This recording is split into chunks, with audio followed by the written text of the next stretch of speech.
Good evening, ladies and gentlemen.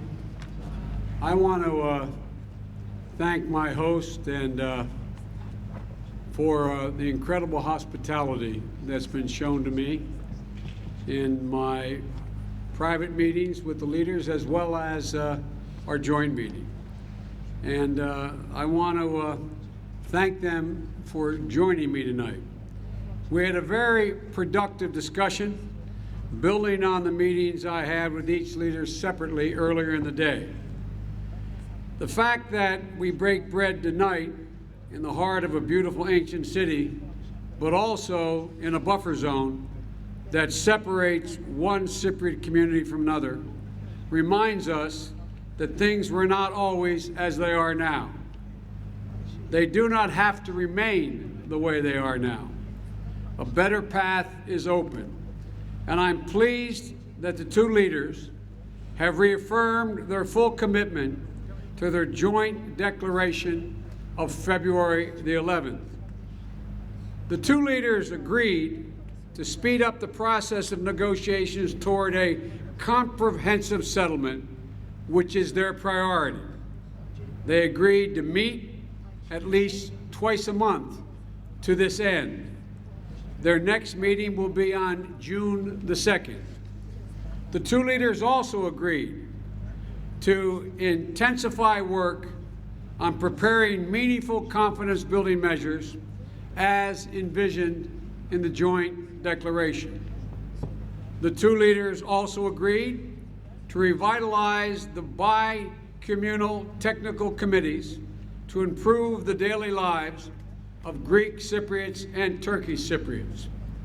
The two leaders also agreed to jointly call upon all those who have any information on missing persons to share that information with the Committee on Missing Persons in order to assist the committee in advancing its work. They agreed that additional resources should be provided for the work of the committee.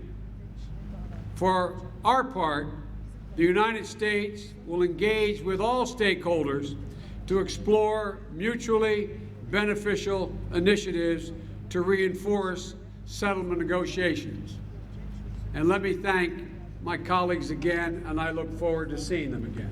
Thank you very much, Mr. President. Thank you, Mr. President. Thank you. I will. Thank you.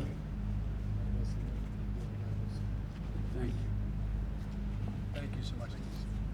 Thank you very much. Thank you. Thank you very much.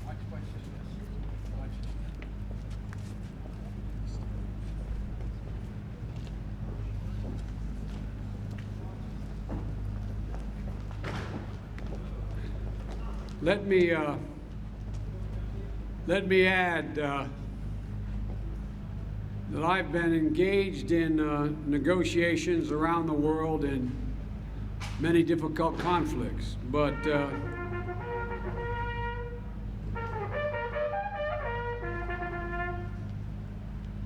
I must tell you, I have been truly impressed by the cordiality and the ease with which both leaders speak to one another and negotiate with one another. Tonight, I heard both leaders confirm a common objective, the reunification of Cyprus as a bizonal, bi-communal federation. I heard common ground on certain aspects of these negotiations. I also heard differences, but I do not believe they are irreconcilable differences.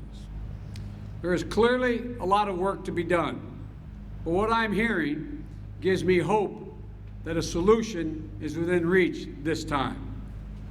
The United States encourages the leaders to discuss a package on Varosha and Famagusta.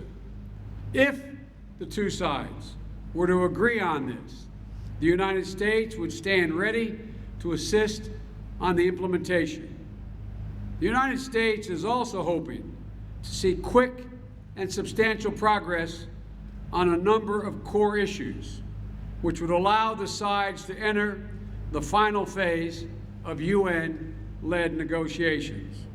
But ultimately, the solution cannot come from the outside. It cannot come from the United States or anywhere else. It has to come from the leaders of the two communities and from the compelling voices of the civil society leaders I heard from earlier today. People have asked me, what's in this for the United States? I tell you, President Obama and I believe that Cyprus is a key partner in a challenging region. And we know it can be even a stronger partner if the next generation of Cypriots can grow up without the burden of conflict. That would expand people's horizons to dream of something much bigger. It would unlock their talents and liberate them to do remarkable things. Cyprus can be a growing force for peace, prosperity, and stability in the Eastern Mediterranean. And that would benefit the world. That would benefit us all. There will always be doubters, but I heard tonight from two leaders committed to proving them wrong.